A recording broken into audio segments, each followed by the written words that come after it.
Hello there, Sarah from 17 once again, introducing you to my Rage Nightmare difficulty video walkthrough.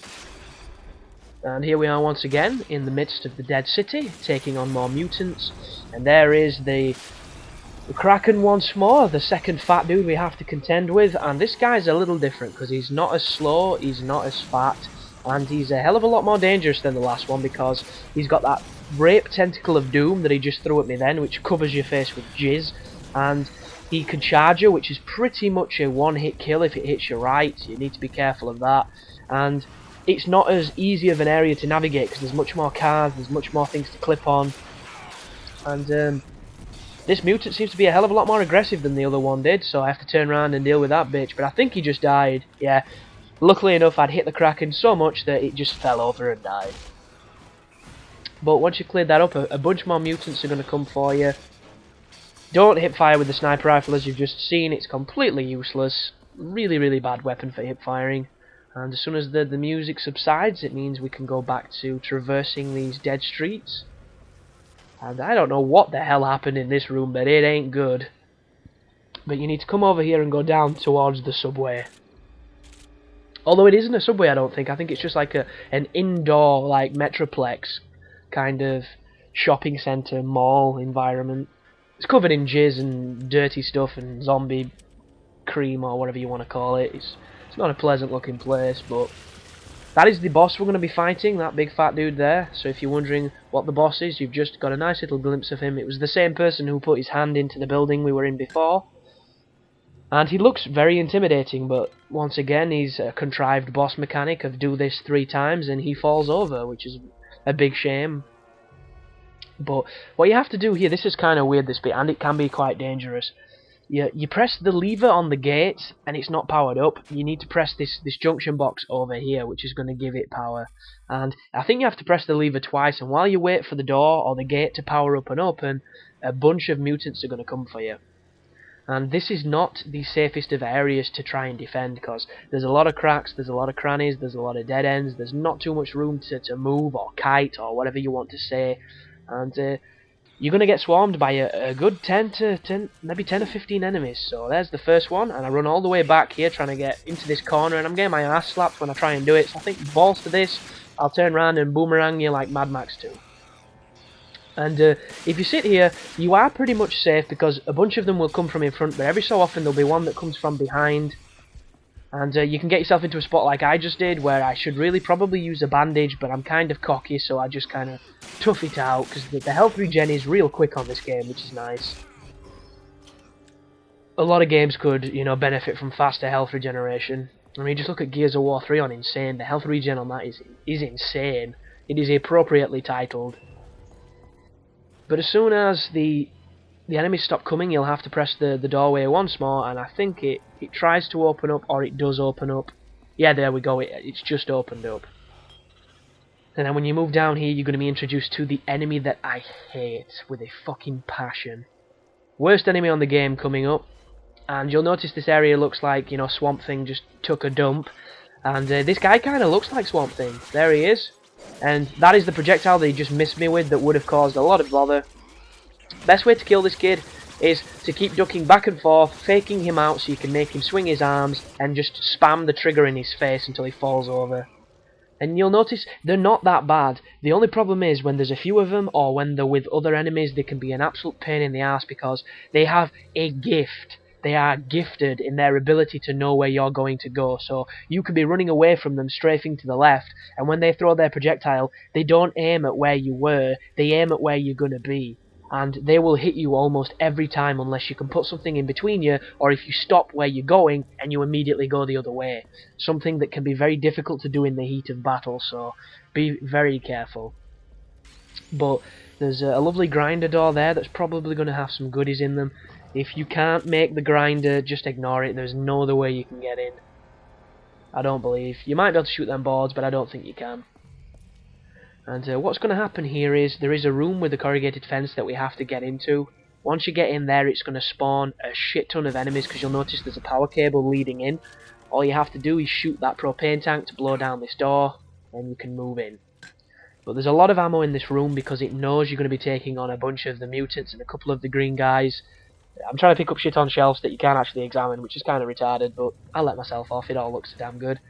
And there is the power supply. So as soon as you activate that and you leave this room, that is when shit is going to kick off.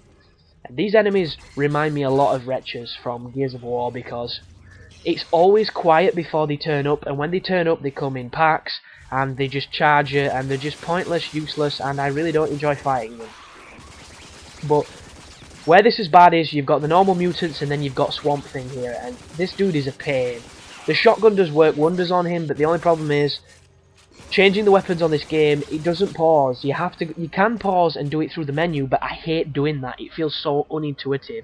The game should physically pause as soon as you bring up those weapon wheels. You should have the luxury of strategically planning out your fights. You shouldn't have to stand there getting slapped by fucking Mr. Green Dude while you're just trying to change your ammo to be a more efficient killing machine. It's just silly. But right now, I know that this is not over. I know there's another spawn of enemies, there's another group that are going to attack me, but I don't know how to trigger them. And pretty much triggering them is opening the door, which that has just done. And if I had my headphones in, I would be able to hear these guys rushing me now, but I haven't. So what I like to do with the enemies when there's a bunch of them and they're all spawning on me, I run laps of this area. It's a lovely circle. It's just like the Pentagon room, the Defcon room in 5 off the Black Ops Zombies, where you run that lovely little circuit at the bottom once you've cleared all the barricades. Just keep running away, turning around, shooting them, keep on running, keep on circling, and regardless of how agile and gymnastic these idiots are, they cannot catch you quick enough to do enough damage to kill you. Where this becomes a little bit more challenging is when Swamp Thing turns up, but I can't remember when he spawns in. He might spawn in when we go down the escalator. I can't remember. But just a good strategy to get into is using the weapon you have the most ammo with, regardless of if you like it or not. If it's not paying you any dividends or you can't use it, then stay away, because there's nothing worse than handicapping yourself unless you want to. And, I'm all for handicapping yourself because it can make some games really fun, but other games can be an absolute horror story, so you want to be careful. But there's a lovely example of the traversal mechanics in this game, how the enemies love to do fancy stuff on the environment. Here's Swamp Thing. There's his buddy. And you'll notice I'm completely ignoring his buddy, but there's 2 Swamp Things, and this is where it gets hard, because if you get hit by 2 of those projectiles, you will die. That is fact. I've been killed by it myself. That's why I start throwing grenades here, but they're so bloody fast they run away from my grenade. But these big piles of whatever this stuff is, that's the screen I warned you about, guys. That is one of the first bandages I've used so far. Do not mess about with that screen and with that projectile. That was one hit and I was so close to dying. It's not even funny. Whoever thought putting in that stupid sick on your screen was a good idea is just a douchebag. A real douchebag. But you'll notice now I'm on the no business. I've swapped to the shotgun. I'm trying to end some fools. And these guys take a beating, they really do. And they must smell like shit, because I don't know if they're flies or what, but something's interested in their bodies. But once they go down, you can then move down to the stairs. You can see that crazy looking squid graffiti once again, which I have absolutely no idea what it is, what it means. And then you can move down to this area, and the gate shuts on you, which is nice and polite. But it's pretty much smooth sailing from now on. There's a nice little ammo cache there. And we're going to be moving to an area which looks kind of like a shanty town. It's very short, and there's a bunch of the mutant dudes that will attack you. I found a really useful spot for taking them on though, so don't worry whatsoever. It's very simple, and you've pretty much done all the hard parts of this level. There's only one more challenging area coming up, and I think that could possibly be in video number 3. Oh, when you get down here, you will trigger a spawn of mutants, but luckily enough this area is huge, so just keep circling around it, spinning around and killing them as they chase you. I've put the AK-47 beast back on because I know I'm going to just be hip firing suppressively. I'm not going to be trying to get any fancy shots in or anything like that. And I'm probably going to be saving my shotgun because I don't know how much ammo I've got for it, but it's really strange. When I first played this game, I never used the shotgun because when I did, I hated it. I thought it was weak, I thought it was inaccurate, I thought it was a useless weapon.